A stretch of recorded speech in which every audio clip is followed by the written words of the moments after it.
Hello my cuties family, welcome back to my channel Chhatu's creation. আজ তোমাদের সঙ্গে clay দিয়ে 3টে কানের দুল বানিয়ে শেয়ার করব, তাও ছোট ছোট টপ কানের। তো এর জন্য প্রথমেই আমি নিয়ে নিয়েছি মোল্ডেড ক্লে। হার্ডনার আর রেজিনকে 1:1 রেশিওতে নিয়ে ঠিক যেইভাবে দেখাচ্ছি সেইভাবে মিক্স করে নিতে হবে খুব ভালোভাবে।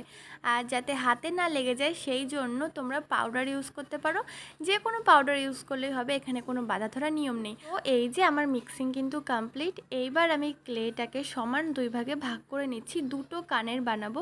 এই জন্য একটা যাতে সমান হয় তাই দুটোকে সমান ভাগে ভাগ করে নিয়েছি। এইবার আমি একটা অংশ দিয়ে কাজ করব, আর একটা অংশ খুব ভালোভাবে প্লাস্টিকের মধ্যে মুড়ে একটা ভালো জায়গায় রাখতে হবে যাতে হাওয়া বাতাস না ঢোকে।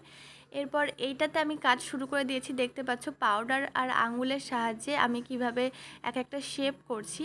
এবং ফার্স্টে একটা রাউন্ড করে নিয়েছি, এরপর একটা দড়ি পাকিয়ে নিয়েছি আর সেইটাকে এইভাবে রাউন্ডে চারপাশে দিয়ে দিয়েছি। এখন বানাবো একটা ছোট পাপড়ি টাইপের, এটাকে তোমরা পাতাও বলতে পারো। এখন এই পাতাটাকে নিয়ে রাউন্ডের নিচের দিকটায় আঠার সাহায্যে লাগিয়ে নিয়েছি। এইভাবে দুটো কানের রেডি হয়ে গেছে। এখন এটাকে কালার করার পালা। কানেরগুলো খুব ভালো করে শক্ত হয়ে যাওয়ার পর 2-3 ঘন্টা রাখলে এটা খুব ভালো করে শক্ত হয়ে যায়। তারপরে এটা কালার করতে বসবে। তো আমি প্রথম দিন রাতে বানিয়ে রেখেছিলাম আর পরের দিন রাতে এটা কালার করতে বসেছিলাম। এখানে কিন্তু আমি brown colour, maroon colour, yellow colour, সবুজ কালার, সি গ্রিন কালার আর তার সঙ্গে ব্লু আর ইয়েলোর দুটো কম্বিনেশন ইউজ করেছি।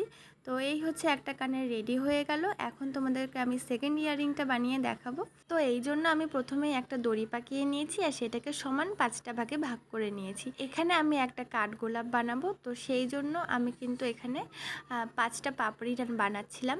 তো 5টা পাপড়ি যাতে সমান হয় সেই জন্য 5টা ভাগ করেছি। এরপর আমি এক এক করে সবকটা গোল গোল করতে থাকবো, আর হাতের মধ্যে একটু পাউডার নিয়ে নেব যাতে এগুলো হাতে না লাগে আর একে অপরের গায়ে না লাগে। এখন এই বলগুলোকে এক এক করে হাতের সাহায্যে চ্যাপটা চ্যাপটা করে এইভাবে পাপড়ির আকার দিয়ে দেবো, আর এরপর আঠার সাহায্যে একের অপরের গায়ে লাগিয়ে দেবো।